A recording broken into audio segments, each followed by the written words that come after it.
ব্ৰহ্মাৰ পিতা হয়? কোন বিষ্ণুৰ মা? শংকৰৰ ককা কোন হয়? আমাক কৈ দিয়া। এয়া জানিবৰ কাৰণে অৱশ্যেই শুনক জগতগুৰু তত্ত্বদৰ্শী সন্ত ৰামপালদেৱ মহাৰাজৰ অমৃত বচন। সৰ্বপবিত্ৰ ধৰ্ম পবিত্ৰ শাস্ত্ৰৰ আধাৰত। এতিয়া পুণ্যাত্মাসকল, যেতিয়ালৈকে আমি ভগৱানৰ এই জ্ঞানৰ লগত পৰিচিত নহওঁ, আমাৰ জীৱন বহুতকৈও বেয়া। যদিও আমি মানুহৰ ছাল পিন্ধি ঘূৰি ফুৰোঁ, এতিয়া যদি পৰমাত্মাৰ সৎ ভক্তিও কৰে আৰু কামো কৰি থাকে, সেই কামত উন্নতিও মালিকে কৰি দিয়ে আৰু ঘৰ বাৰীও হ'লহেঁতেন আৰু ভক্তিও কৰিলে হয়, তেন্তে এই দুৰ্গতি নহ'লহেঁতেন।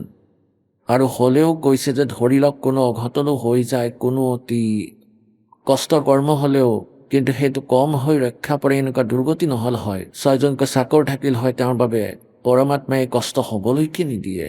আৰু যদি তথাপিও নিজৰে ভক্তিত কোনো আখুৱা থাকি যায় বা মালিকে কোনো সংস্কাৰ সলনি কৰিবলগীয়া হয়, তেতিয়াও সেই বৃদ্ধকালো বহুত ভালদৰে পাৰ হ'ব তেওঁৰ।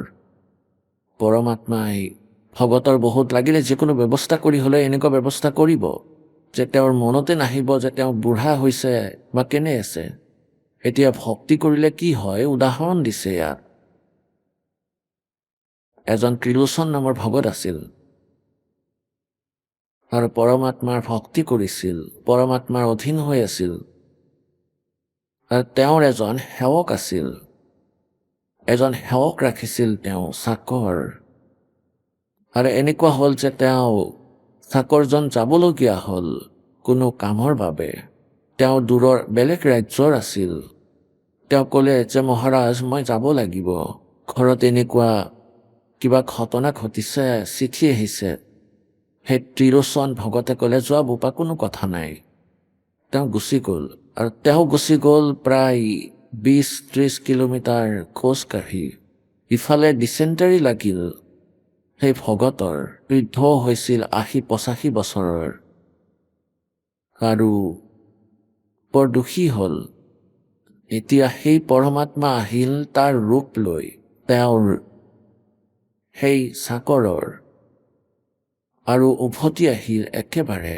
সেই ভগতে ক'লে, আৰে সেৱাদাৰ, তুমি কেনেকৈ আহিলা আৰু কিয় উভতি আহিলা? সি ক'লে, মহাৰাজ, মই আকৌ যাম আৰু মোৰ নাজানো কি মন হ'ল যে মই উভতি আহিলোঁ। মই ভাবিলোঁ কাইলৈ যাম, আজি দেৰি হৈ গ'ল এনেও, এনেকুৱা। গতিকে এতিয়া মই নাযাওঁ, আপুনি বেমাৰত পৰিছে, আপুনি যেতিয়া ঠিক হৈ যাব, সুস্থ হৈ উঠিব, তেতিয়া যাম। এমাহলৈকে সেই পৰমাত্মাই চাকৰৰ ৰূপ লৈ সেই গু পেলালে। তাতেই বিচনাৰ ওচৰত বহি তেওঁ পায়খানা কৰিছিল আৰু তাক উঠাই বাহিৰত পেলাই আহে আৰু তেওঁৰ হাতো ধুই দিয়ে, তেওঁ গা পা ধুৱাই, কাপোৰ ধুই দিয়ে, ৰুটি বনায় আৰু মৰমেৰে খুৱায়। এতিয়া এমাহৰ পাছত সেই চাকৰজন আহিল। সেই চাকৰজন আহি গাঁৱত প্ৰৱেশ কৰিলে আৰু সিফালে পৰমাত্মা ওলাই গ'ল। এতিয়া সেই চাকৰজনে খোৱা বস্তু আনিছিল ঘৰৰ পৰা, তাৰ তাত যি পায় সেইবোৰ, কিছু তিয়হ আনিলে, কিছু আপেল আৰু কিছু চুৰমা লৈ আহিছিল আহোঁতে। আৰু আহি তাত থৈ প্ৰণাম কৰিলে, ক'বলৈ ধৰিলে, মহাৰাজ, 20 দিনৰ বাবে কৈ গৈছিলোঁ, এমাহে হ'ল, মোক ক্ষমা কৰি দিব, আপোনাৰ ভালনে? তাৰ মুখৰ ফালে চায়ে থাকিলে ত্ৰিলোচন ভগতে। কি কৈ আছা হে ভগত তুমি? মই এয়া কৈ আছোঁ যে মোৰ ঘৰৰ মানুহে আপোনাক প্ৰণাম বুলি কৈছে আৰু আপোনাক বহুত মনত কৰি থাকে, সকলো পৰিয়ালে কুশলে আছে আৰু এইবোৰ বস্তু আপোনাৰ বাবে দি পঠাইছে, আপোনাৰ পূজা পঠাইছে। আৰে তুমি কৈ কি আছা? ক'ৰ পৰা আহিছে? কথাটো কি? মহাৰাজ, মই যে ঘৰলৈ গৈছিলোঁ। তুমি ঘৰলৈ গৈছিলা? ক'লে, হয়, মই ঘৰলৈ গৈছিলোঁ। তুমি সঁচাকৈ চিধা নিজৰ ঘৰৰ পৰা আহি আছানে? ক'লে, হয়, মই ঘৰৰ পৰা আহি আছোঁ, এই বস্তুবোৰো আনিছোঁ। তেতিয়া তেওঁৰ চকুত চকুলো ওলাল 80 বছৰৰ বুঢ়াজনৰ। কান্দিব ধৰিলে, ক'বলৈ ধৰিলে, হে পৰমাত্মা, সেই পাপীৰ ওপৰত ইমান বোজা দি দিলে, আপুনি আহি মোৰ পায়খানা পৰ্যন্ত চাফা কৰিলে, মোৰ লগত কিমান ভাল ব্যৱহাৰ কৰি গ'ল। গতিকে পুণ্যাত্মাসকল, ইয়াক সত্য বুলি জানিব, ইয়াক কাহিনী নহয়, এয়া একেবাৰে 100% সত্য কথা হয়। সত্য কথা এইবোৰ, কেৱল লোককথা নহয়। গতিকে পৰমাত্মাই এনেকৈ সুখ দিয়ে, কিন্তু কৈছে যে সতগুৰু কে দৰবাৰ মে কমি কাহে কি না, और अंसा मौज नहीं पावता तेरी चूक चाकरी में। পৰমাত্মাই এনেকৈয়ে লাভ দিয়ে, কিন্তু আপুনি প্ৰাপ্ত কৰিব পৰা নাই তেওঁৰ পৰা এই বেনিফিট, তেন্তে আপোনাৰ কোনো সেৱা শ্ৰদ্ধা কম হৈ আছে। আপোনাৰ কিছু ভক্তিত, কিছু শ্ৰদ্ধাত, আপোনাৰ ভিতৰৰ বিশ্বাসত এই ভুল হৈ আছে। যিদিনা এই ভুল শেষ হ'ব, সিদিনা দেখিব যে ন ন চমৎকাৰ আপোনাৰ লগত হৈ থাকিব।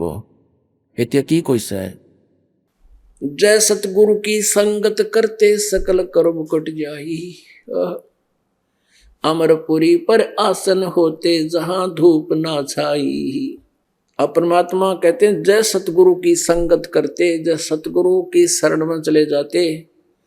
না শ্ৰাদ্ধ কৰাটো জৰুৰী, না পিণ্ডদান কৰাৰ আৱশ্যকতা, কাৰণ তেওঁ ভূতেই নহ'ব। আমাৰ ভক্তি যিয়ে কৰি আছে তেওঁ ভূত প্ৰেত পিতৰ যোনিত নাযায়। আৰু পুণ্যাত্মাসকল, আৰু যদি আপোনাৰ পিতৃ, আপোনাৰ মা দেউতা,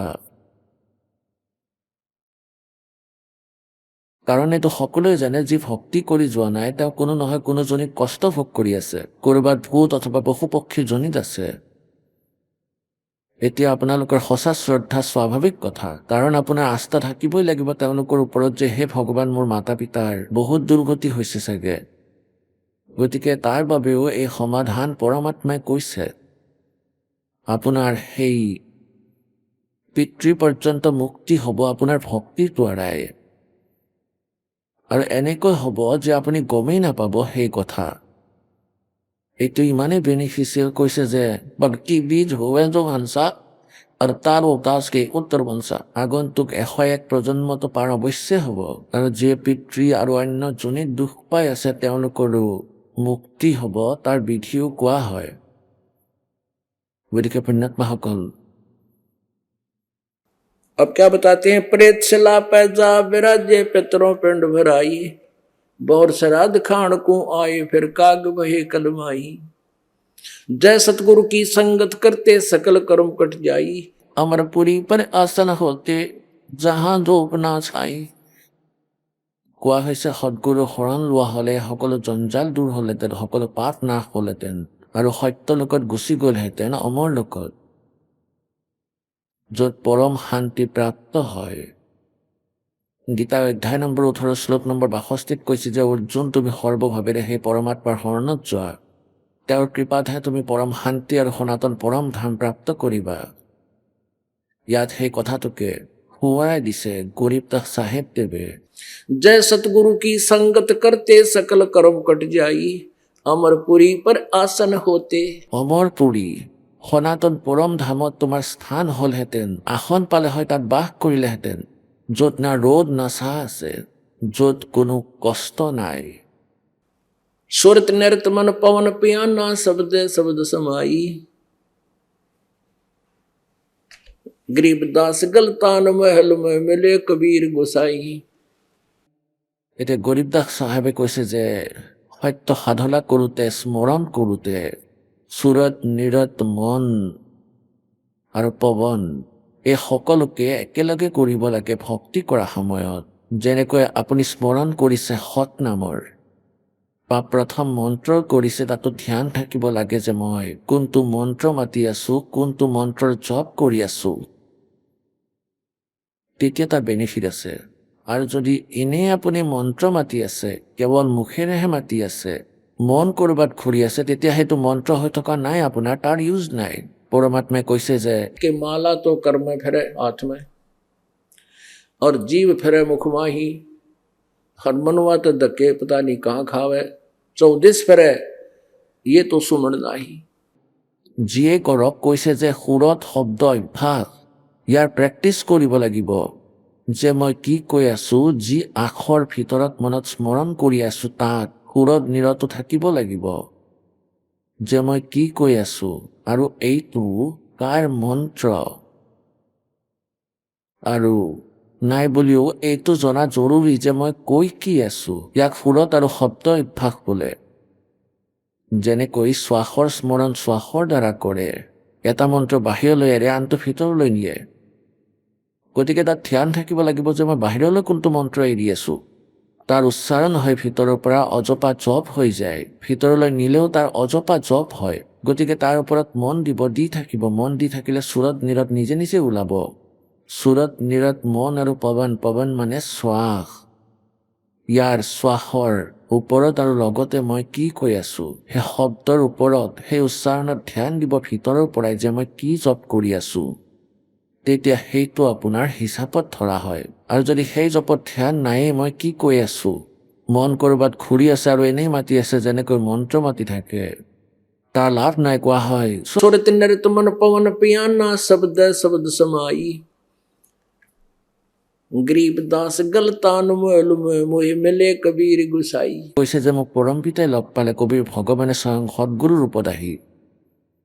আৰু এইকাৰণে আজি মই আনন্দত আছো পৰমাত্মাৰ মহলত।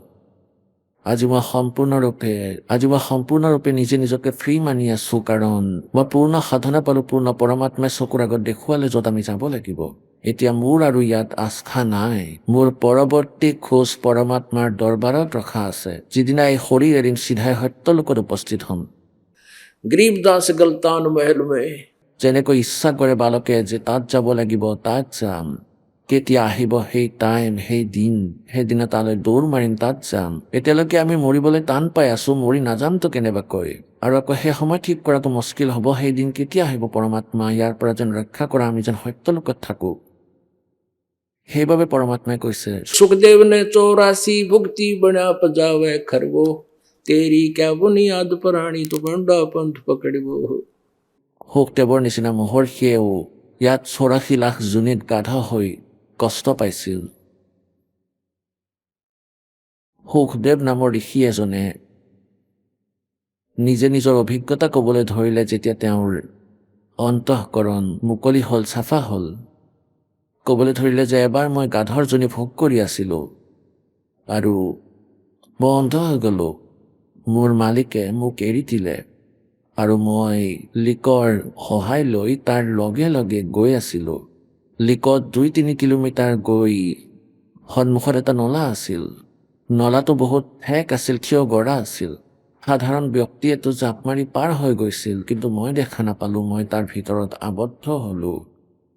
চাৰিওটা ভৰি নলাৰ ভিতৰত সোমাই পৰিল। মুখ আগফালে আছিল, পিঠি বেক চাইড পিছপিনে লাগি ধৰিলে আৰু লৰচৰ কৰিব নোৱাৰা হলো। আৰু সেইফালেদি কেতিয়াবাহে 2-এজন মানুহ গৈছিল। মোক কোনেও নুলিয়ালে, মোৰ কঁকালত ভৰি দি মোক দলং বনালে আৰু পাৰ হৈ যায় নলাৰ ওপৰেদি। সপ্তাহ 10 দিনলৈ কষ্ট ভুগি ভোকে পিয়াহে তাত মৃত্যুক সাৱটি ধৰিলো। এতিয়া সেই সুখদেৱ ঋষিয়ে কৈ আছে যে সেই ঘটনা মোৰ মনত থাকে আৰু মই ভগৱানৰ চৰণত পৰি থাকো। মই ভুল নকৰো। ইমানখিনি দয়া কৰিছে মোৰ ওপৰত পৰমাত্মাই, মোৰ এটা জীৱন দেখুৱাই দিছে। পুণ্যাত্মাসকল, আপোনালোকে বিশ্বাস কৰিব লাগিব, এই সাধনা কৰিব লাগিব। এতিয়া হয়তো ইচ্ছা কৰি তেওঁৰ ওপৰত দয়া কৰিছে যে মই গাধ হলো, এনেদৰে মোৰ সেই কষ্ট হৈছিল। সেইবোৰ মনত পৰি পৰমাত্মাই কৈ আছে যে এনেকুৱাই তোমাৰ লগত হ'ব। গতিকে ভগৱানৰ বচনৰ ওপৰত বিশ্বাস কৰি আৰু এই কথা মনত ৰাখিব যে এনেকুৱা দুৰ্যোগ হ'ব যদিহে ভক্তি নকৰে। গতিকে তাৰ বাবে কি কৈছে, सुखदेव ने 84 भुक्ति बना पजावे खरवो, खरवाने गदा और तेरी क्या बुनियाद प्राणी तू पेंडा पंथ पकड़े वो। কৈছে যে হে প্ৰাণী, এনেকুৱা মহৰ্ষিৰে দুৰ্গতি হৈ আছে। যেনেকৈ আপোনালোকে মহাবীৰ জৈনদেৱৰ জীৱন দেখিলে বহুবাৰ। এতিয়া সময় নাই দেখুৱাবলৈ, পিছত দেখুৱাম।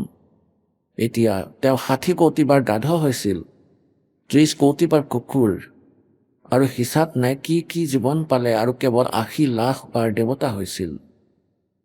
পৰমাত্মাই কৈছে যি সাধনা তোমালোকে এই ঋষি মহৰ্ষিয়ে কৰে, তাৰ দ্বাৰা তেওঁলোকৰ দুৰ্গতি সমাপ্ত নহল, জন্ম মৃত্যুৰ অন্ত নহল, পৰম শান্তি নাপালে, শাশ্বত স্থান নাপালে।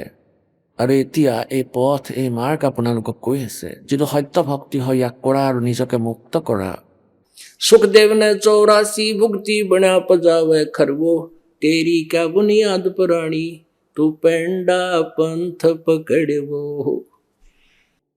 হে জীৱ আত্মা, তোমাৰ সাধ্যনো কি? এতিয়া সেই সাধনা কৰি কৰি তোমাৰ দুৰ্গতি হৈ আছে। এতিয়া এইটো সাধনা কৰা, এই পথ লোৱা, এই মাৰ্গ গ্ৰহণ কৰা, যিটো মই কৈ আছো। সৎপুৰুষৰ সাধনা কৰি নিজকে মুক্ত কৰা আৰু গুচি যোৱা য'ৰ পৰা আহিছিলা। পুনৰ সৎপুৰুষে পৰম পিতা পৰমাত্মা পূৰ্ণ ব্ৰহ্ম সৰ্বসৃষ্টি ৰচয়িতা কুল মালিক কবিৰ দেৱ, আমি সকলো আত্মাৰ জনক হয়। তেওঁ আমাৰ প্ৰকৃত হিতৈষী হয়। আমি আমাৰ ভুলৰ বাবে নিজৰ পৰমাত্মাৰ পৰা বিমুখ হৈ পৰিলো।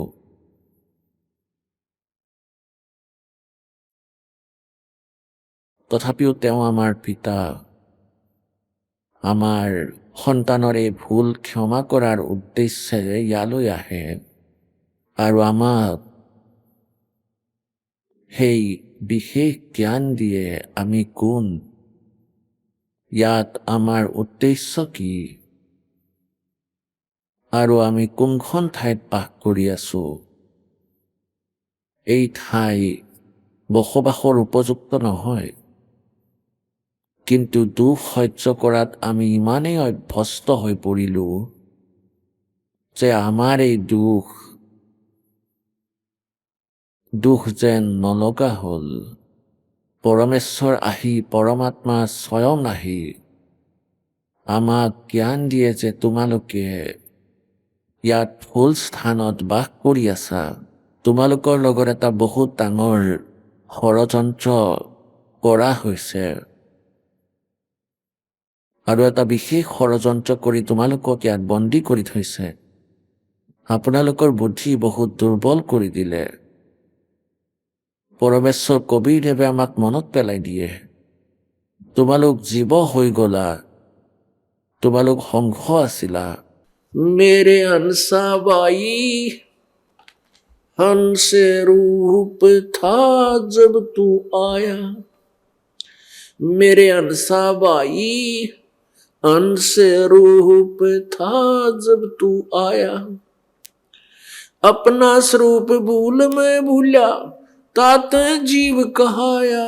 मेरे साधो भाई हमसे रूप था जब तू आया।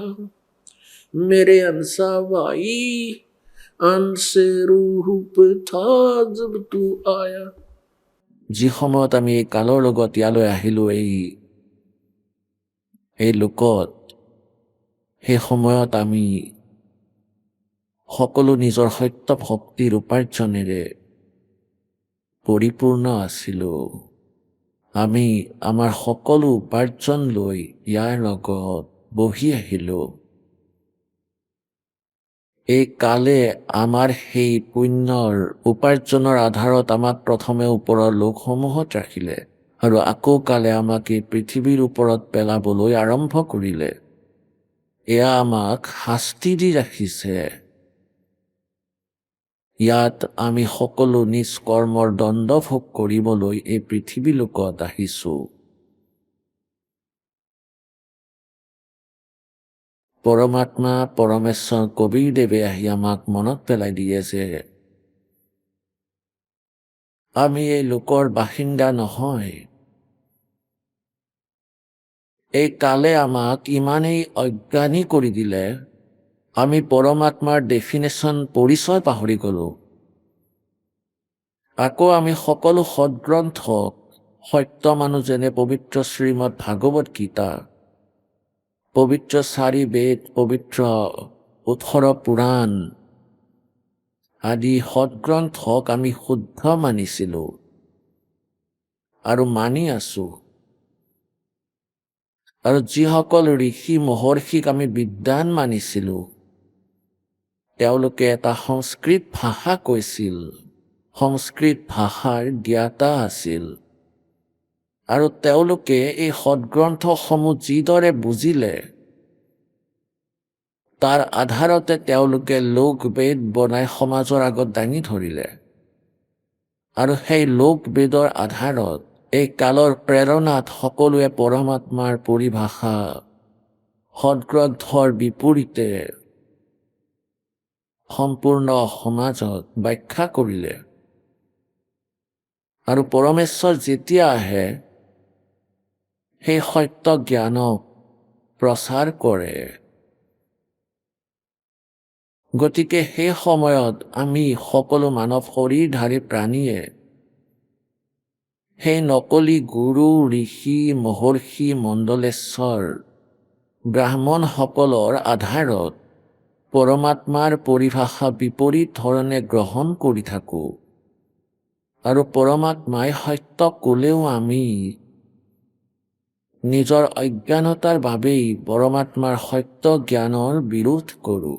যি জ্ঞান আজি এই দাসে আপোনালোকক বুজাই আছে, পৰমেশ্বৰ কবীৰদেৱে প্ৰত্যেক যুগত এই জ্ঞান কৈ আহিছে আৰু লিপিবদ্ধ কৰাইছে। এয়া সচিদানন্দ ঘন ব্ৰহ্মৰ বাণী, এয়া কবিৰ বাণী। আজিৰ পৰা 600 বছৰ আগতে পৰমাত্মাই সেই জ্ঞানেই লিপিবদ্ধ কৰাইছিল। আজি সেয়া সকলো সৎগ্ৰন্থত বিদ্যমান। কিন্তু সেই সময়ৰ এই নকলি ব্ৰাহ্মণ, নকলি গুৰু, এতিয়া পুণ্যাত্মাসকল এনেও ব্ৰাহ্মণৰ ডেফিনেশ্যন এটা বহুত পবিত্ৰ বস্তু। ব্ৰাহ্মণ সম্পৰ্কে পৰমাত্মাই কৈছে, ব্ৰাহ্মণে ব্ৰহ্ম পেছানে और पंडित सोयदर्पण কি জানে? আপোনালোক সকলো ব্ৰাহ্মণ, কাৰণ আপোনালোকে পৰমাত্মাক চিনি পালে। আৰু এনেই জাতি ব্যৱস্থা চাই আমি ব্ৰাহ্মণৰ পৰিভাষা বুজি নাপালোঁ। যেতিয়াৰ পৰা সৃষ্টি আৰম্ভ হ'ল, কোনো জাতি বেলেগ নাছিল, কোনো ধৰ্ম বেলেগ নাছিল। সেই একেটা দলৰ ব্যক্তিসকলে নিজৰ মাজতে, যেনে 4জন ভাই ককাই আছিল, 4জনৰ ভিতৰত এজনে ক'লে যে তুমি ল'ৰা ছোৱালীক পঢ়াই দিবা, শিক্ষা গ্ৰহণ কৰা আৰু কৰোৱা। এজনৰ কাম হ'ল যে তুমি ৰক্ষা কৰা, ক্ষত্ৰিয় হোৱা। এজনক ক'লে বেপাৰ কৰা আৰু সকলোৰে লালন পালন কৰা। আৰু তৃতীয়জনক ক'লে যে তুমি চাফাই আদি কাম কৰা। গতিকে সকলোৱে আনন্দেৰে স্বীকাৰ কৰিলে কামবোৰ, কাম কৰিবই লাগিব, সকলোৱে মিলি কৰিলে হ'ল। গতিকে যি ব্ৰাহ্মণ আছিল, সেয়া ব্ৰাহ্মণ বৰ্গ আৰু ব্ৰাহ্মণ বংশৰ, কাৰণ তেওঁলোক সেই কামতে দক্ষ হৈ পৰিল। গতিকে নিজৰ নিজৰ কামখিনি নিজৰ বংশৰ লোকক কৰিবলৈ দিলে। এইদৰে এইটো আগলৈ গৈ 4টা ডাঙৰ ডাঙৰ দল হ'ল।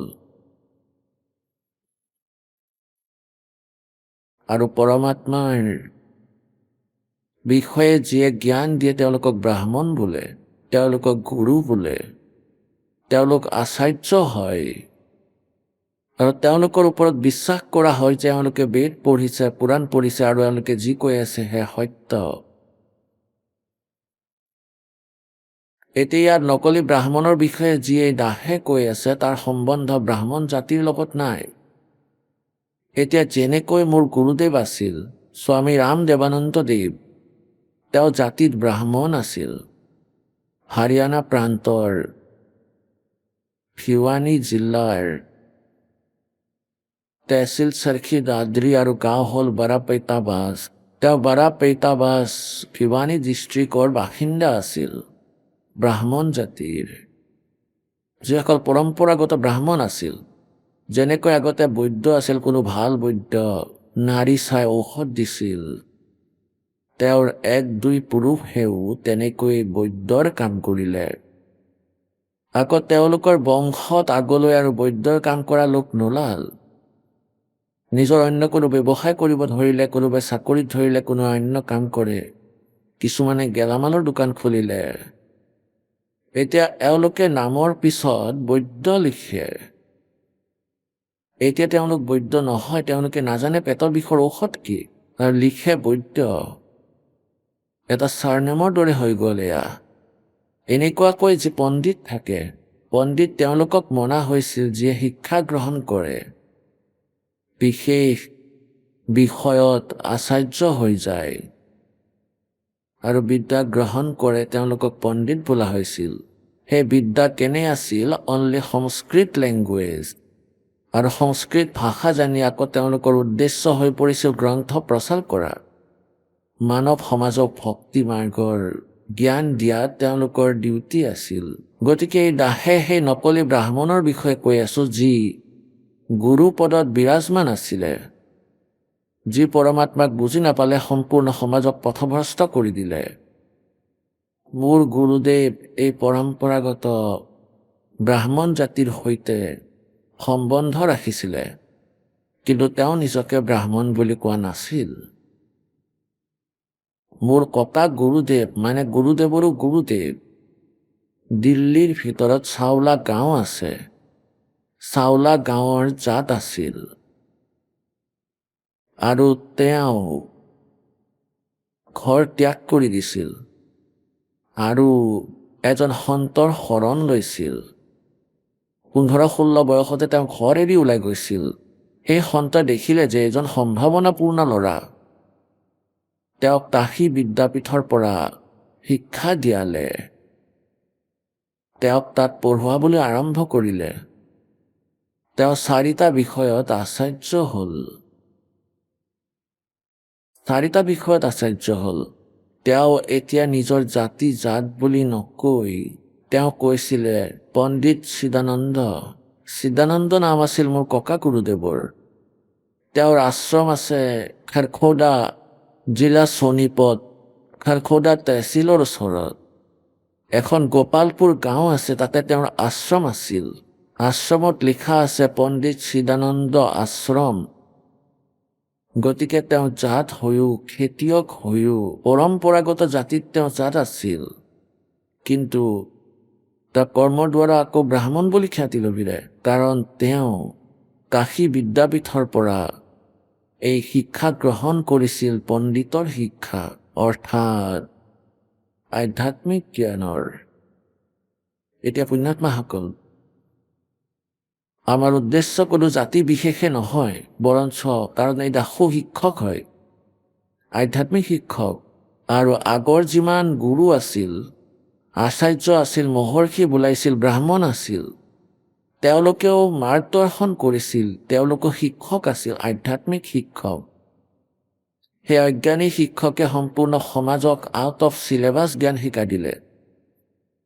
আৰু এই চিলেবাছৰ ছাবজেক্টৰ সদগ্ৰন্থৰ সহায় লৈ, সদগ্ৰন্থৰ সমৰ্থন কৰি, সদগ্ৰন্থৰ ৰেফাৰেঞ্চ দি যে শিৱপুৰাণত এনেকুৱা লিখা আছে, বিষ্ণু পুৰাণত এনেকুৱা লিখা আছে। বিষ্ণু পুৰাণ যেতিয়া কোনোবাই শুনাইছিল, কৈছিল যে বিষ্ণু সৰ্বেশ্বৰ হয়, মহেশ্বৰ হয়, সম্পূৰ্ণ সৃষ্টিৰ মালিক, তেওঁৱেই পালন কৰে, তেওঁৱেই সংহাৰ কৰে, তেওঁৱেই উৎপত্তি কৰে, তেওঁৱেই কুলৰ মালিক, অজৰ অমৰ, তেওঁৰ কোনো মাতা পিতা নাই। যিজনে শিৱপুৰাণ পঢ়াইছিল তেওঁ শিৱকেই সৰ্বেশ্বৰ, মহেশ্বৰ, মৃত্যুঞ্জয় কৈছিল এই নকলি আচাৰ্যসকলে। যাৰ নিজৰ চিলেবাছৰ জ্ঞান নাই, ছাবজেক্টৰ জ্ঞান নাই, গতিকে তেওঁ টিচাৰ নহয়, তেওঁতো একেবাৰে ডুপ্লিকেট নকলি মানুহ। গতিকে পুণ্যাত্মাসকল, পৰমাত্মা যেতিয়া আহিছিল, তেওঁ যথাৰ্থ জ্ঞান দিছিল, কিন্তু এই নকলি গুৰুসকলে, ব্ৰাহ্মণসকলে পৰমাত্মাৰ সেই জ্ঞানক জনতাৰ ওচৰলৈ যাবলৈ নিদিলে, ইমান তীব্ৰ বিৰোধ কৰিলে যে পৰমাত্মা কবিৰ দেৱক অনেকবাৰতো মাৰিবলৈ চেষ্টা কৰিলে। কাৰণ জ্ঞানৰ আধাৰত সেই পৰমাত্মাৰ সন্মুখত থিয় হ'ব নোৱাৰিছিল, তেওঁলোকক পৰাস্ত কৰিছিলে দাতাই। কবি পৰমেশ্বৰে এটাই প্ৰশ্ন কৰিছিল সেই আচাৰ্য মণ্ডলেশ্বৰৰ ওচৰত থিয় হৈ, कि कौन ब्रह्मा का पिता है, कौन विष्णु की माँ, शंकर का दादा कौन है, हमको दे बता। এই কথাত ভিত্তি কৰি সেই নকলি গুৰু আচাৰ্য ব্ৰাহ্মণে কৈছিলে যে কবিৰে মিছা মাতিছে, তেওঁ ব্ৰহ্মা বিষ্ণু মহেশ্বৰৰ আলোচনা কৰিছে, আমাক সুধি আছে ব্ৰহ্মা বিষ্ণু মহেশ্বৰ মাতা পিতা কোন, তেওঁলোকৰ ককা কোন হয়। আৰু কৈছিল সেই পৰমেশ্বৰে ব্ৰহ্মা বিষ্ণু মহেশ্বৰ বিষয়ত কৈছিলে নকলি ব্ৰাহ্মণ, নকলি গুৰু, ঋষি মহৰ্ষিৰ মতে এওঁলোক অজৰ অমৰ হয়, সৰ্বেশ্বৰ মহেশ্বৰ, এওঁলোকৰ কোনো মাতা পিতা নাই। আৰু পৰমাত্মাই কৈছিলে যে কে সাচ কবো তো জগ না মানে, झूठ कही ना जाई को, साच न पूरा पावते इन झूठो जग प्रति आई हो।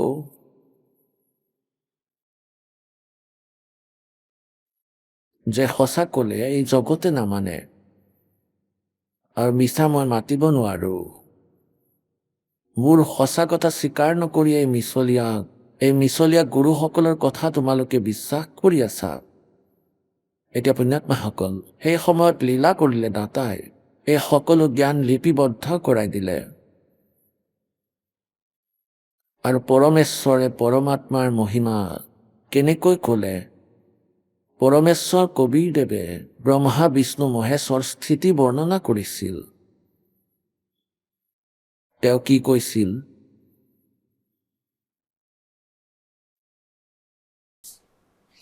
धर्मदास ये जग बोराना, कोई न जाने पद निर्वाणा, यही कारण मैं कथा पसारा, अब जग से कहिए वो राम नियारा। এতিয়া পৰমাত্মাই 600 বছৰ আগতেই কৈছিল কবিৰ পৰমেশ্বৰে। धर्मदास ये जग बोराना, कोई न जाने पद निर्वाणा। নিজৰ প্ৰিয় আত্মাক পৰমাত্মাই লগ পায়, তেওঁলোকক জ্ঞান দিয়াৰ উদ্দেশ্যৰে আহে। সেই পৰমাত্মা পূৰ্ণ ব্ৰহ্ম হয়। ইয়াৰ সাক্ষী পবিত্ৰ 4 বেদ আৰু চকুৰে দেখি অহা সন্ত যিসকলে পৰমাত্মাৰ সাক্ষাৎকাৰ কৰিছিল। ঋগ্বেদ মণ্ডল নম্বৰ 9 সূক্ত নম্বৰ 86, 86 মন্ত্ৰ 26 আৰু 27, ঋগ্বেদ মণ্ডল নম্বৰ 9 সূক্ত নম্বৰ 82 মন্ত্ৰ 1, 2, 3, ঋগ্বেদ মণ্ডল নম্বৰ 9 সূক্ত 96 16 পৰা 21লৈকে 20লৈকে, ঋগ্বেদ মণ্ডল নম্বৰ 9 সূক্ত নম্বৰ 1 মন্ত্ৰ 9, ঋগ্বেদ মণ্ডল নম্বৰ 9 সূক্ত নম্বৰ 20 মন্ত্ৰ 1, আৰু শ স্থানত এয়া প্ৰমাণিত কৰা হৈছে যে সেই পৰমেশ্বৰ নিজৰ তৃতীয় মুক্তিধামত থাকে, সত্যলোকত, সস্খণ্ডত, শাশ্বত স্থানত, আৰু তাৰ পৰা গতি কৰি আহে ইয়াতে মৃত্যুলোকত। আৰু ইয়াত সেই শ্ৰেষ্ঠ আত্মাক লগ পায়, পুণ্যাত্মাক লগ পায়, যিসকল গৃহ ভগত হয়। আৰু সেই মহাপুৰুষক লগ পাই আকৌ তেওঁলোকক নিজৰ যথাৰ্থ জ্ঞান দিয়ে, আধ্যাত্মিক জ্ঞান দিয়ে। এতিয়া সেই লীলা মালিকে 600 বছৰ আগতে কৰিছিল। সেই জ্ঞান সচিদানন্দ ঘন ব্ৰহ্মৰ বাণীত লিপিবদ্ধ আছে, যাৰ বিষয়ে গীতাৰ অধ্যায় নম্বৰ 4 শ্লোক নম্বৰ 32 কৈছে যে এতিয়ালৈকে তুমি যি ধাৰ্মিক জ্ঞানৰ বিষয়ে জাননী প্ৰাপ্ত কৰিলা 25 পৰা 31লৈকে, ইয়াত সকলোৱে নিজৰ নিজৰ সাধনাক ভাল বুলি কৰি আছে, পাপ নাশক মানি আছে। কিন্তু সেই সচিদানন্দ ঘন ব্ৰহ্মৰ বাণী, পৰমক্ষৰ ব্ৰহ্মৰ বাণী, তেওঁৰ মুখৰ পৰা উচ্চাৰিত বাণী, ব্ৰহ্মণে মুখে, তাৰ ভিতৰত বহুত বিস্তাৰিতভাৱে, বহুত ভাল ধৰণে ডিফাইন কৰা হৈছে। সেয়াই তত্ত্বজ্ঞান। 4ৰ্থ অধ্যায়ৰ 33 নম্বৰ শ্লোকত কৈছে যে দ্ৰব্যময় যজ্ঞতকৈ জ্ঞান যজ্ঞ শ্ৰেষ্ঠ। চকু মুদি কৰবাত ধনৰ বলত হোৱা কোনো দ্ৰব্যময় যজ্ঞ মানে ধনেৰে হোৱা ধাৰ্মিক অনুষ্ঠানতকৈ কৈছে যে সেই জ্ঞান যজ্ঞ শ্ৰেষ্ঠ। 4ৰ্থ অধ্যায়ৰ 34 নম্বৰ শ্লোকত গীতাত কৈছে যে সেই তত্ত্বজ্ঞানক তুমি তত্ত্বদৰ্শী সন্তৰ ওচৰলৈ গৈ বুজি লোৱা। সেই পৰমাত্মা তত্ত্বৰ জ্ঞাতা তত্ত্বদৰ্শী সন্তই তোমাক পৰমাত্মাৰ বিষয়ে যথাৰ্থ জ্ঞান কৰাব। সেয়া সচিদানন্দ ঘন ব্ৰহ্মৰ বাণীত লিখা আছে। গতিকে এয়া সেই সচিদানন্দ ঘন ব্ৰহ্মৰ বাণী হয়, যিজনে 600 বছৰ আগতে পৰমাত্মাই স্বয়ং নিজৰ মুখ কমলৰ পৰা কৈছিল। আৰু ধৰ্মদাস চাহাবে, যিজন তেওঁৰ এক প্ৰিয় আত্মা আছিল, পৰমেশ্বৰৰ তেওঁ লিপিবদ্ধ কৰিছিল। আৰু সেই সময়ত কৈছিল যে ব্ৰহ্মা বিষ্ণু মহেশ্বৰৰ মা দুৰ্গা হয় আৰু এই কাল জ্যোতি নিৰঞ্জন তেওঁলোকৰ পিতা হয়। হে পৰমাত্মা, আজি কান্দিবলৈ মন যায় মোৰ। যি সময়ত পৰমাত্মা আহিছিল এই দুষ্ট অকৰ্মণ্য আত্মাই আচাৰ্য গুৰু নাথাকিলে আজি আমি সকলো সুখী হলো হয়, সত্যলোকলৈ গলো হয়। আজি এই দাসেও ইমান সংঘৰ্ষ কৰিব লগা নহলহেঁতেন যি পৰমাত্মাই কৰাই আছে, কাৰণ তেওঁ নিজৰ সন্তান বিনে থাকিব নোৱাৰে। আমি কালৰ জালত সম্পূৰ্ণৰূপে আবদ্ধ হৈ পৰিছোঁ। আমি এই লেতেৰা ঠাইত অভ্যস্ত হৈ পৰিছোঁ। এতিয়া যেনেকৈ নিমৰ পোক, নিম গছত থকা পোক সেই তিতা বস্তু খায়েই মস্কুল হৈ থাকে আৰু তাক উঠাই নি চেনিৰ বস্তাত পেলালে, গুড়ৰ বস্তাত, নিমৰ পোকটোক সি তাত নাথাকে। সি আকৌ তাৰ পৰা ওলাই যাব, কাৰণ সি সেয়া ভাল নাপায়, সি মস্কুল হৈ পৰিছে। সেই নিমৰ সেই তিতা পদাৰ্থ খায়। তাক বহু সময়লৈকে তাত আবদ্ধ কৰি ৰাখিলে চেনিৰ বস্তাত, তেতিয়া এমাহমানতহে সি চেনি খাব, তাকো লাহে লাহে অভ্যস্ত হ'ব। নিমৰ ওপৰত আকৌ নাযাব যেতিয়া সি চেনিৰ বস্তা পাব। গতিকে পুণ্যাত্মাসকল, আমি এই লেতেৰা লোকত আহিলোঁ। ইয়াত আমি নিম খাই আছোঁ আৰু সত্য লোকত আমি গুড় খাম। এয়া যথাৰ্থ জ্ঞান হয়, যি এতিয়া আপোনালোকক গুড় দি থকা হৈছে, আৰু আগতে আমি নিম খাই আছিলোঁ। সেই অন্য উপাসনা কৰি আছিলোঁ, শাস্ত্ৰবিৰুদ্ধ জ্ঞান গ্ৰহণ কৰি আছিলোঁ, শাস্ত্ৰবিৰুদ্ধ সাধনা কৰি আছিলোঁ, আৰু তাকেই আমি তাতে মস্কুল আছিলোঁ। এতিয়া পুণ্যাত্মাসকল, সেই অন্য সন্তসকলৰ ওচৰত মানুহ জুমি আহিছে, ভিৰ লাগিছে কম দিনৰ ভিতৰতে। এতিয়া ইয়াত গুড় খুওৱা হয়, কিন্তু নিমৰ পৰা আঁতৰি ইয়ালৈ আহিব পৰা নাই। কিন্তু আহিব কিছুদিনত। পুণ্যাত্মাসকলে নিজৰ পৰমাত্মাক চিনি পাব, আৰু আকৌ পুণ্যাত্মাসকল ভক্তি কৰাটো কোনো কঠিন কাম নহয়। পৰমাত্মাক পোৱাটো আটাইতকৈ সহজ কাম। একেবাৰে সহজ আৰু ডিফিকাল্ট হৈছে এইটো যে আমি পৰমাত্মাৰ ওপৰত বিশ্বাস কৰিব পৰা নাই যে আমি যি সাধনা কৰি আছোঁ সেইটো উচিত, অথবা যি জ্ঞান আমাক কৈ থকা হৈছে সেইটো শুদ্ধ। গতিকে এই বিশ্বাস যেতিয়া হ'ব, তেতিয়া ভক্তিৰ বাবে বাধাই নাই, আৰু কোনো মন্ত্ৰ নাথাকিব, কোনো জ্ঞান নাথাকিব। সকলোৱে আকৌ একেই সুৰতেই ক'ব, Kabir is god, Kabir is god. এই গছ গছনিও ক'বলৈ ধৰিব, অলপ দিনতে আপোনালোকক দেখুৱাই দিম। আৰু পাহাৰে ভৈয়ামে প্ৰতিধ্বনি হ'ব, Kabir is god, Kabir is god. বাস্তৱত কবীৰ ইজ গড, পৰমাত্মা কবীৰ দেৱ। এতিয়া এইটো সিদ্ধ হ'ব আপোনালোকৰ সন্মুখত, আপোনালোকৰ আত্মাই স্বীকাৰ কৰি ল'ব। 600 বছৰ আগতে যাক অশিক্ষিত কৈছিলে অজ্ঞানীবিলাকে, বিদ্বান নহয় বুলি কৈছিল, আখৰ জ্ঞান নাই কৈছিল, আৰু আখৰ জ্ঞান নহ'লেও তেওঁ সেই সৎগ্ৰন্থসমূহৰ গুহৰ ৰহস্য কৈ দিলে, গতিকে তেওঁ ভগৱান আছিল।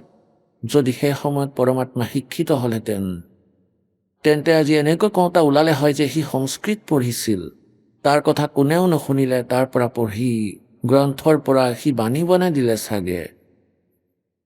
এইদৰে পৰমাত্মাই মুখত সোপা দি থলে। গতিকে আজি এইটো ক'ব নোৱাৰে যে তেওঁৰ আখৰ জ্ঞান আছিল, আৰু আখৰ জ্ঞান নথকাটো বেদৰ গুহৰ ৰহস্য কৈ দিলে, গতিকে তেওঁ ভগৱান আছিল। এতিয়া কি কৈছিল পৰমাত্মাই নিজৰ সেই প্ৰিয় আত্মাক, আদৰণীয় ধৰ্মদাসদেৱক? धर्मदास ये जग बोराना, कोई न जाने पद निर्वाण। পৰমাত্মাই এটা বাক্যেৰে, এটা চতুষ্পদীৰ, এটা লাইনেৰে, শাৰীৰে কিমান কনচেপ্ট ক্লিয়াৰ কৰি আছে। कि धर्मदास ये जग बोराना, कोई न जाने पद निर्वाण।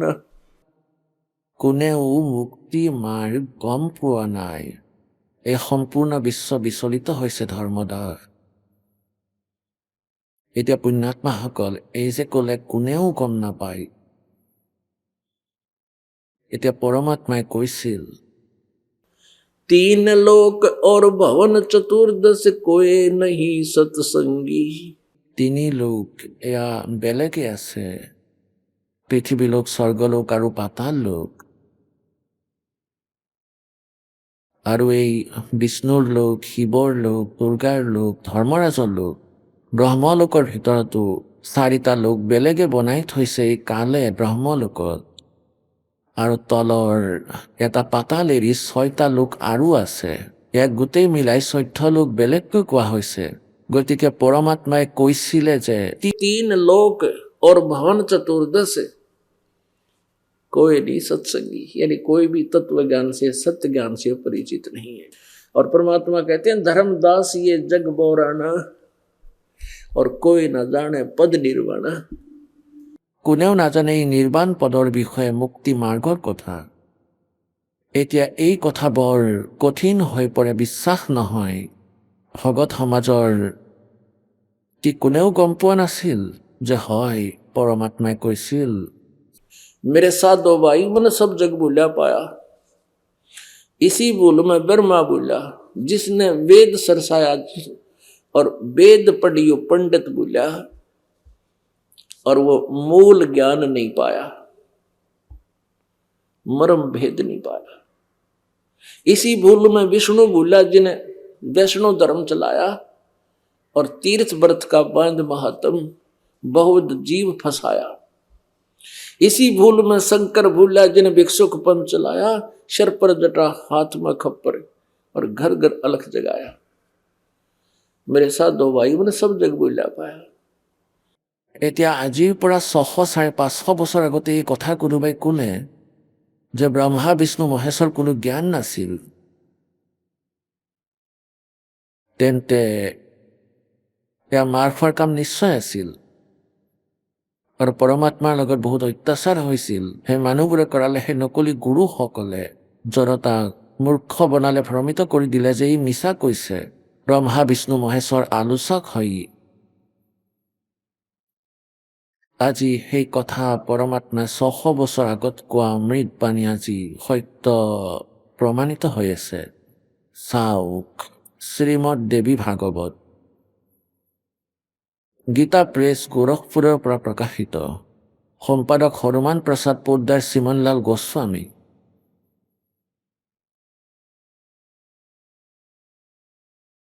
প্ৰকাশক আৰু মুদ্ৰক হ'ল গীতা প্ৰেছ, গোৰখপুৰ, গোবিন্দ ভৱন কাৰ্যালয়, কলিকতাৰ সংস্থান। ফোন আৰু ফেক্স ইমান। এতিয়া ইয়াৰ 28 আৰু 29 পৃষ্ঠাত ব্ৰহ্মা, বিষ্ণু, নাৰদ আৰু ব্যাসদেৱৰ আধ্যাত্মিক জ্ঞানৰ স্তৰ আপোনাৰ সন্মুখত আছে। প্ৰথম স্কন্ধ এয়া। সংক্ষিপ্ত দেৱী ভাগৱত 28 পৃষ্ঠাত নাৰদ আৰু ব্যাসদেৱৰ মাজত আধ্যাত্মিক জ্ঞান চৰ্চা হৈ আছে। নাৰদদেৱে ক'লে, মহাভাগ ব্যাসদেৱ 18 পুৰাণৰ লিখক হয় আৰু এই 4 বেদ, শ্ৰীমদ ভাগৱত গীতা আদিৰ এওঁ লিখক। আৰু তেওঁ কি সুধি আছে, নাৰদে তেওঁ জ্ঞান দি আছে। নাৰদদেৱে ক'লে, মহাভাগ ব্যাসদেৱ, তুমি এই বিষয়ে যি সুধি আছা, ঠিক এই প্ৰশ্নই মোৰ দেউতাই ভগৱান শ্ৰী হৰিক সুধিছিল। নাৰদৰ পিতা ব্ৰহ্মাদেৱ হয়। দেৱাদিদেৱ ভগৱান জগতৰ স্বামী হয়। লক্ষ্মী দেৱী তেওঁৰ সেৱাত উপস্থিত থাকে। দিব্য কৌস্তভ মণিয়ে তেওঁৰ শোভা বৃদ্ধি কৰে। তেওঁ শংখ চক্ৰ গদা পদ্ম লৈ থাকে। পীতাম্বৰ ধাৰণ কৰে। 4খন হাত আছে। তেওঁ চৰাচৰ জগতৰ আশ্ৰয়দাতা হয়। জগত গুৰু আৰু দেৱতাৰো দেৱতা হয়। এনেকুৱা জগতত প্ৰভু ভগৱান শ্ৰী হৰিয়ে মহান তপস্যা কৰি আছিল। তেওঁ সমাধিস্থ হৈ আছিল। এয়া দেখি মোৰ পিতা ব্ৰহ্মাদেৱ বৰ আচৰিত হ'ল। গতিকে তেওঁ ব্ৰহ্মাদেৱে শ্ৰী বিষ্ণুক সুধিলে, জানিবলৈ ইচ্ছা প্ৰকাশ কৰিলে। ব্ৰহ্মাদেৱে সুধিলে, প্ৰভু, আপুনি দেৱতাসকলৰ অধ্যক্ষ, জগতৰ স্বামী, ভূত, ভৱিষ্যত আৰু বৰ্তমানৰ সকলো জীৱৰ একমাত্ৰ শাসক ভগৱান, আকৌ আপুনি কিয় তপস্যা কৰি আছে? আৰু কোন ভগৱানৰ আৰাধনাত ধ্যান মগ্ন হৈ আছে? কোন দেৱতাৰ আৰাধনা পূজা কৰি আছে? মোৰ অসীম আশ্চৰ্য এইকাৰণে হৈ আছে যে আপুনি দেৱেশ্বৰ আৰু সমগ্ৰ সংসাৰৰ শাসক হৈও সমাধিত বহি আছে। এতিয়া ব্ৰহ্মাদেৱৰ বিনীত বচন শুনি ভগৱান শ্ৰীহৰিয়ে এই জ্ঞান ক'লে। শ্ৰীহৰিয়ে তেওঁক ক'বলৈ ধৰিলে, ব্ৰাহ্মণ, সাৱধান হৈ শুনা। মই নিজৰ মনৰ বিচাৰ ব্যক্ত কৰিম। দেৱতা, দানৱ আৰু মানৱ সকলোৱে এইটোৱেই জানে যে তুমি সৃষ্টি কৰা, মই পালন কৰোঁ, আৰু শংকৰে সংহাৰ কৰে। কিন্তু আকৌ বেদৰ পাৰদৰ্শী পুৰুষে নিজৰ যুক্তিৰে এইটো সিদ্ধ কৰে যে সৃষ্টি, পালন আৰু সংহাৰ কৰাৰ যি যোগ্যতা আমি পাইছোঁ, তাৰ অধিষ্ঠাত্ৰী শক্তি দেৱী অৰ্থাৎ দুৰ্গা হয়। তেওঁলোকে কয় যে তোমাৰ সংসাৰৰ সৃষ্টি কৰিবলৈ তোমাৰ ভিতৰত ৰাজসিক শক্তিৰ সঞ্চাৰ হৈছে। এতিয়া এইটো সিদ্ধ হৈ আছে যে ৰজগুণ ব্ৰহ্মা হয়, শতগুণ বিষ্ণু। মই সাত্বিক শক্তি পাইছোঁ আৰু ৰুদ্ৰত তামসিক শক্তিৰ আবিৰ্ভাৱ হৈছে। আগলৈ চাব। সুব্ৰত, প্ৰত্যক্ষ আৰু পৰোক্ষ দুয়োটা উদাহৰণ মই তোমাৰ সন্মুখত থম, শুনা। এইটো নিশ্চিত কথা যে সেই শক্তিৰ অধীন হৈয়েই মই এই শেষ নাগৰ শয্যাত শুওঁ আৰু সৃষ্টি কৰাৰ সময় আহিলেই জাগি উঠোঁ। মই সদায় তপস্যা কৰি থাকোঁ। সেই শক্তিৰ শাসনৰ পৰা কেতিয়াও মুক্ত নাথাকোঁ। কেতিয়াবা সময় পালে লক্ষ্মীৰ লগত সুখপূৰ্বক সময় কটোৱাৰ সৌভাগ্য প্ৰাপ্ত হয়। মই কেতিয়াবা দানৱৰ লগত যুদ্ধ কৰোঁ। অখিল জগতক ভয়ভীত কৰা, দৈত্যৰ ভয় লগা শৰীৰক শান্ত কৰাই মোৰ পৰম কৰ্তব্য হৈ পৰিছে। মই সদায় তপস্যা কৰাতেই ব্যস্ত আৰু সেই দুৰ্গাৰ শক্তিৰ বাহিৰত থাকিবই নোৱাৰোঁ। কেতিয়াবা সুবিধা পালে, সময় পালে, তেতিয়া কিছু সময় নিজৰ ঘৰত থাকিবলৈ পাওঁ। আৰু মই অখিল জগতক ভয় খুওৱা, মই কেতিয়াবা দানৱৰ লগত যুদ্ধ কৰি থাকোঁ। এতিয়া এফালে ঘোৰ তপস্যা কৰে, নিজৰ বেটাৰী চাৰ্জ কৰে, আৰু সিফালে ৰাক্ষসক মাৰি পাপ অৰ্জন কৰে বিষ্ণুদেৱে। সেই বেটাৰী ডিচাৰ্জ হৈ পৰে, তেওঁৰ শক্তি ক্ষীণ হৈ যায়। আৰু আকৌ কি কয় বিষ্ণুদেৱে যে মই সকলো প্ৰকাৰে শক্তি অৰ্থাৎ দুৰ্গাৰ অধীন হৈ থাকিব লাগে। সেই ভগৱতী শক্তিৰ মই নিৰন্তৰ ধ্যান কৰি থাকোঁ। ব্ৰহ্মাদেৱ, মই জনামতে এই ভগৱতী শক্তিতকৈ অৰ্থাৎ দুৰ্গাতকৈ ডাঙৰ অন্য কোনো দেৱতাই নাই। অৰ্থাৎ মোৰ আধ্যাত্মিক ক্ষেত্ৰত মোৰ যিমান জ্ঞান আছে, মই দুৰ্গাৰ ওপৰত কোনো ভগৱানক নাজানো। মই জনামতে এওঁ সবাতোকৈ ডাঙৰ ভগৱান এই দুৰ্গা, আৰু মই তেওঁৰেই পূজাত নিৰন্তৰ ধ্যান তেওঁৰেই কৰি থাকোঁ। এতিয়া পুণ্যাত্মাসকল, এই স্তৰ হয় শ্ৰী বিষ্ণুৰ আধ্যাত্মিক জ্ঞানৰ। কি কৈ আছে যে মই দুৰ্গাৰ ওপৰত আন কোনো ভগৱানক নামানো। মোৰ বাবে তেওঁই ফাইনেল গড হয়, কমপ্লিট গড দুৰ্গা হয়। এতিয়া দুৰ্গাই কৈ আছে যে তুমি মোৰ পূজাও নকৰিবা, সকলো কথা বাদ দিয়া, কেৱল ব্ৰহ্মৰ পূজা কৰা। তেওঁই পূৰ্ণ পৰমাত্মা হয়, তেওঁৰ নাম ওম হয়। সেই ওম নামৰ জপেৰে তেওঁক প্ৰাপ্ত কৰিব পাৰিবা, আৰু তেওঁ ব্ৰহ্মলোকত থাকে। এতিয়া পুণ্যাত্মাসকল, দুটা আখৰৰ কাম আছিলে। ইমান ডাঙৰ ডাঙৰ গ্ৰন্থ আছে ঠিকেই, এইবোৰতো জানিবা এইবোৰ বন, আৰু হাবি বনত যেনেকৈ বন দৰৱ, বহুত বন দৰৱ থাকে। বৈদ্যই গম পায় কোনটো দৰৱ লাগিব, গোটেই বন কি কৰিব, নিজৰ সেই বন দৰৱ উলিয়াই লোৱা আৰু ঔষধ বনোৱা আৰু ৰোগ নাশ কৰা। আমি এই বন দৰৱ বাছি ল'লোঁ এই সকলো সদগ্ৰন্থৰূপী বনৰ পৰা, জংঘলৰ পৰা, আৰু আমাৰ কাম হ'ল আৰু এটা বন দৰৱৰ পৰা যাৰ পাতৰহে প্ৰয়োজন, সেই পাতবোৰ ছিঙি ঔষধত মিলোৱা। বাকী ঠানিবোৰ কি কৰিম? গতিকে এইদৰে মই সদগ্ৰন্থৰ পৰা সেই অনিবাৰ্য বিৱৰণ আপোনালোকৰ সন্মুখত দেখুৱাই দিলোঁ, যাৰ দ্বাৰা আমাৰ এই ঔষধ তৈয়াৰ হ'ল জ্ঞান পৰিষ্কাৰ কৰিবলৈ আৰু জন্ম মৃত্যুৰ ৰোগ কাটিবলৈ। এতিয়া চাব, সপ্তম স্কন্ধ, এয়া 462 পৃষ্ঠা।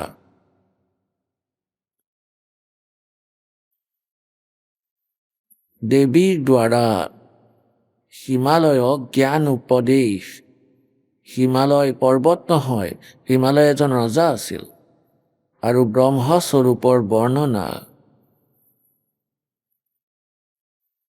শ্ৰীদেৱীয়ে ক'বলৈ ধৰিলে, পৰ্বতৰাজ, এতিয়া কৈছে যে মোৰ ভক্তি কৰিবলৈ বিচাৰে, এইদৰে কৰিব, কিন্তু ই মুক্তিদায়ক নহয়। সেই ব্ৰহ্মৰ স্বৰূপ কি? এনেকৈ কোৱা হৈছে, যি প্ৰকাশ স্বৰূপ, সকলোৰে অত্যন্ত সমীপত স্থিত, হৃদয়ৰূপী গুহাত স্থিত হোৱাৰ কাৰণে গুহাচৰ নামেৰে প্ৰসিদ্ধ, আৰু মহান পদ অৰ্থাৎ পৰম প্ৰাপ্য। তেওঁ সমস্ত প্ৰজাৰ জ্ঞানৰ বাহিৰত, অৰ্থাৎ কাৰো বুদ্ধিয়ে ঢুকি নাপায়। তেওঁ এইদৰেই তুমি বুজিবা, যি প্ৰকাশ ৰূপ, যি সূক্ষ্মতকৈ অত্যন্ত সূক্ষ্ম, য'ত সম্পূৰ্ণ লোক আৰু এই লোকবোৰত বাস কৰা প্ৰাণী স্থিত আছে, তেওঁৱেই এই অক্ষৰ ব্ৰহ্ম। এতিয়া দুৰ্গাই ক'ৰবাত ব্ৰহ্ম কৈ আছে, কেতিয়াবা অক্ষৰ ব্ৰহ্ম কৈ আছে। অক্ষৰ পুৰুষ বা এই অক্ষৰ ব্ৰহ্ম হৈছে পৰব্ৰহ্ম। আকৌ এইটো হৈছে আগগুৰি নথকা জ্ঞান, লাষ্টত কলৈ নি সমাপ্ত কৰে বা?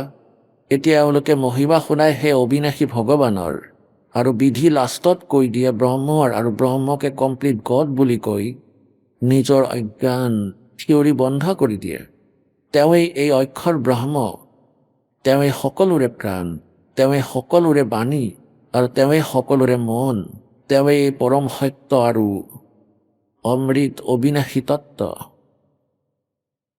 সৌম্য সেই প্ৰাপ্তিৰ যোগ্য লক্ষ্য তুমি প্ৰাপ্ত কৰা, মন লগাই তাত তন্ময় হোৱা। সৌম্য উপনিষদত উল্লেখিত মহান অস্ত্ৰৰূপী ধেনু লৈ তাৰ ওপৰত উপাসনাৰ দ্বাৰা তীক্ষ্ণ কৰা বাণ স্থিৰ কৰা, আৰু আকৌ ভাৱবিহল চিত্তেৰে সেই বাণ টানি সেই অক্ষৰৰূপী ব্ৰহ্মকে লক্ষ্য কৰি। এতিয়া পুণ্যাত্মাসকল যিসকলে এই দাসৰ জ্ঞান বহুবাৰ শুনি থৈছে, এতিয়া সহজে বুজি পাব ইয়াত দুৰ্গাৰ অজ্ঞানতা কিমান। ইয়াত কৈ আছে অক্ষৰৰূপী ব্ৰহ্ম, অক্ষৰ ব্ৰহ্মৰ কথাও কৈ আছে। অক্ষৰ মানে সাধাৰণতে অবিনাশী পৰমাত্মা হয়। এওঁলোকে মহিমা গাই পূৰ্ণ পৰমাত্মাৰ, আৰু জপৰ বিধি কেৱল ব্ৰহ্মলৈকেহে কয়। অক্ষৰৰূপী ব্ৰহ্মকে লক্ষ্য কৰি লক্ষ্য ভেদ কৰা। প্ৰণৱ, প্ৰণৱ মানে ওম হ'ল ধেনু, জীৱাত্মা বাণ হয়, আৰু ব্ৰহ্মক তাৰ লক্ষ্য বোলা হয়। এতিয়া অক্ষৰ ব্ৰহ্মক এৰি এতিয়া আহিলে এই ব্ৰহ্মৰ ওপৰত, আৰু ব্ৰহ্মৰ সাধনা কৈ দিলে। এয়া মহিমা গাই আছে এইটো যে তেওঁ সমস্ত প্ৰজাৰ জ্ঞানৰ বাহিৰত, অৰ্থাৎ কাৰো বুদ্ধিয়ে ঢুকি নাপায়, এইটো তুমি জানিবা। যি প্ৰকাশ ৰূপ, যি সূক্ষ্মতকৈ অত্যন্ত সূক্ষ্ম, য'ত সম্পূৰ্ণ লোক আৰু এই লোকবোৰত বাস কৰা প্ৰাণী স্থিত আছে, তেওঁৱেই এইজন অক্ষৰ ব্ৰহ্ম। এতিয়া ইয়াত দুৰ্গাৰ জ্ঞানৰ স্থিতি চাব, তেওঁ ফেইল হৈ আছে।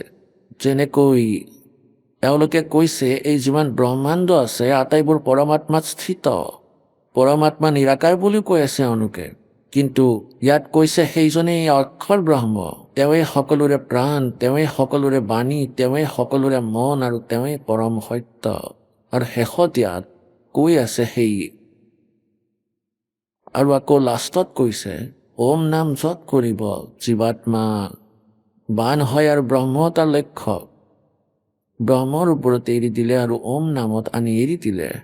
আগলৈ চাব এতিয়া কি কৈ আছে, সেই একমাত্ৰ পৰমাত্মাক জানিব, অন্য সকলো কথা বাদ দিয়ক। নিজৰ সাধনাও এৰিবলৈ কৈ দিলে, নাই কেৱল তেওঁৰেই পূজা কৰক।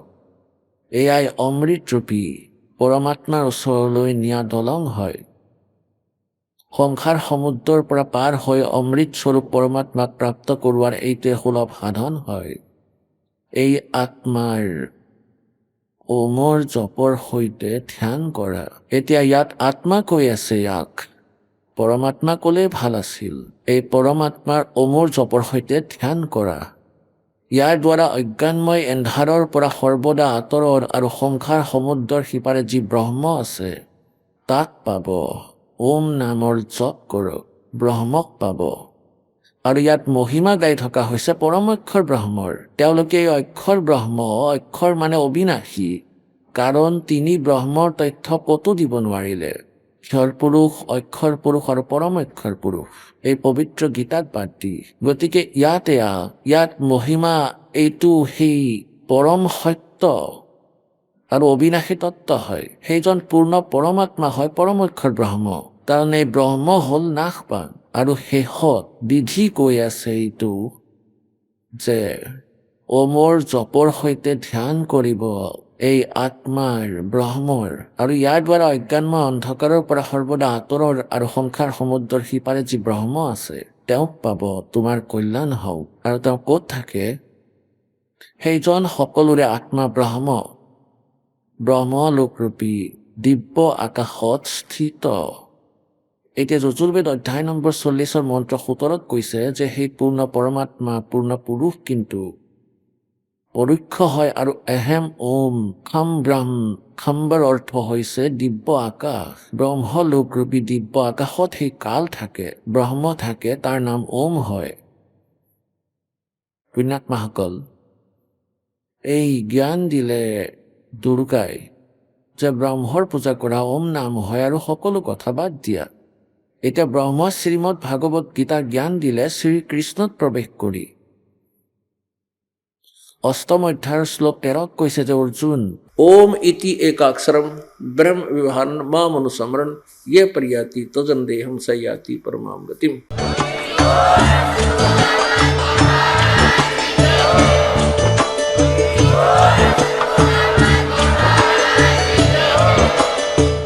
আপুনি শুনি আছিলে জগতগুৰু তত্ত্বদৰ্শী সন্ত ৰামপালদেৱ মহাৰাজৰ মংগল প্ৰবচন।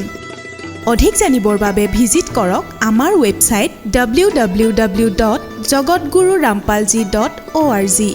সন্ত ৰামপালদেৱ মহাৰাজৰ শুভ আশীৰ্বাদত সমগ্ৰ বিশ্বতে 500তকৈও অধিক নাম দীক্ষা কেন্দ্ৰ আছে, য'ত সন্ত ৰামপালদেৱ মহাৰাজৰ দ্বাৰা বিনামূলীয়া নাম দীক্ষা দি থকা হৈছে। আপোনাৰ নিকটৱৰ্তী নাম দীক্ষা কেন্দ্ৰৰ ঠিকনা জানিবলৈ সম্পৰ্ক কৰক 8222880541।